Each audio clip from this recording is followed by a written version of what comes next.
talking to Dr. Don Stockton, Superintendent of Conroe ISD Schools. Dr. Stockton, we want to get into a little bit of athletics. You know, Conroe ISD is one of the, I should say, fortunate, and coming from Louisiana, I don't think a lot of people realize that, the success that the high schools in this district enjoy is not exactly common everywhere. The Woodlands, College Park, Oak Ridge, Conroe, and Caney Creek.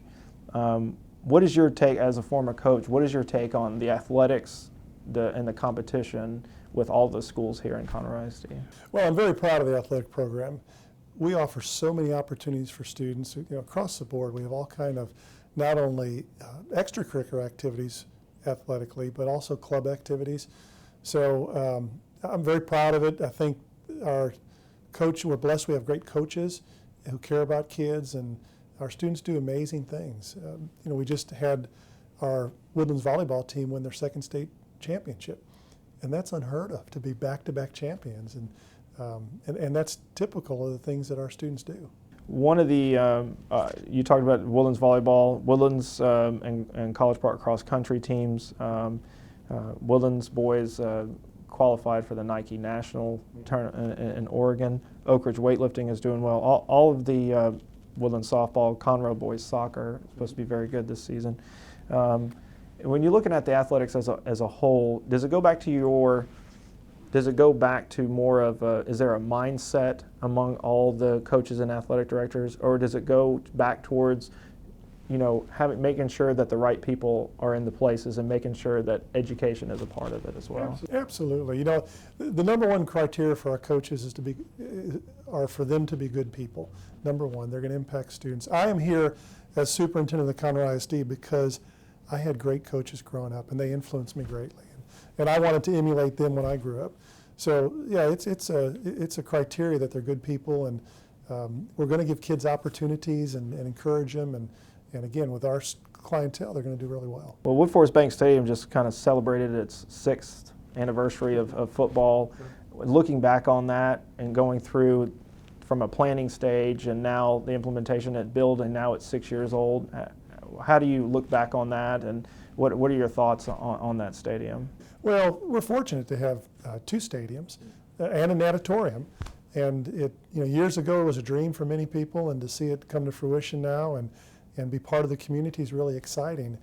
And what's exciting too for me are the number of students that get to go to those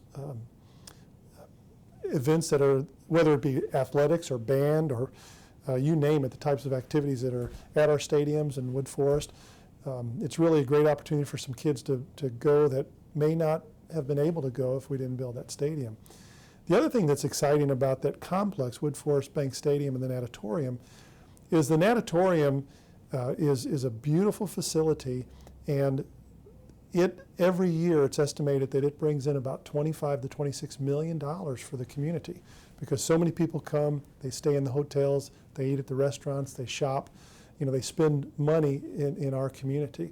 So that's really an additional wonderful thing that has occurred from that facility.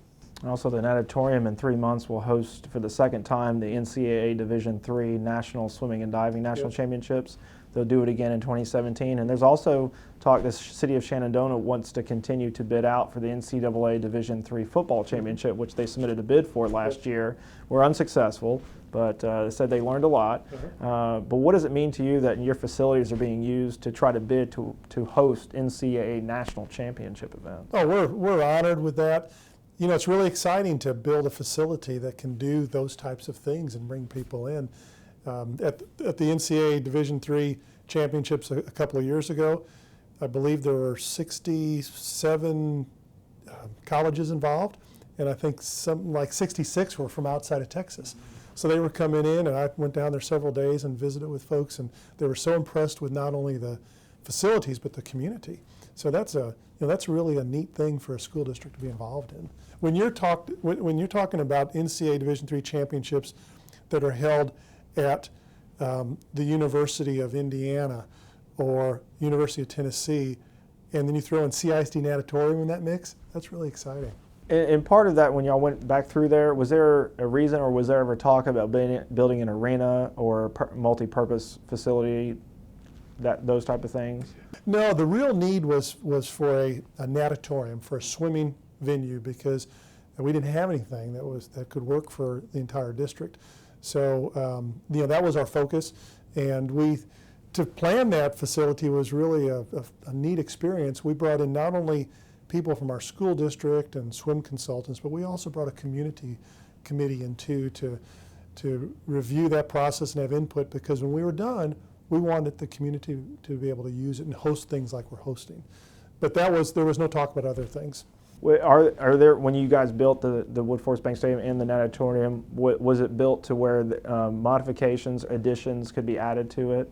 Well, actually, we still have some green space, some land right next to the natatorium, and the long-term vision is that for that space will probably be an in-ground pool, because we'll need more water space.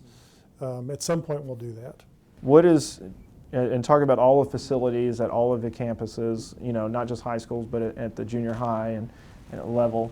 When you look at the athletic facilities and everything like that, what comes to your mind as a former coach when you go on these campuses and you see the great facilities that they have? When I go to the junior highs, I think this is better than my high school. When I go to the high schools, I think this was better than Purdue University was when I went there. That's a long time ago. We have great facilities.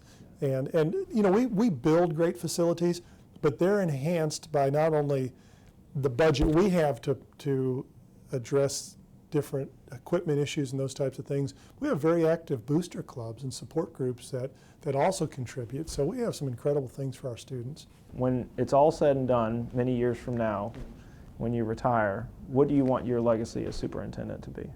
I want people to say he was a good guy. He was a good guy, he cared about his job, and that's pretty much it. Dr. Don Stockton's been our guest today. If you missed any part of the interview, you can catch any of it right here on woodlandsonline.com. Dr. Don Stockton, thank you very much. You're welcome. Thank you very much.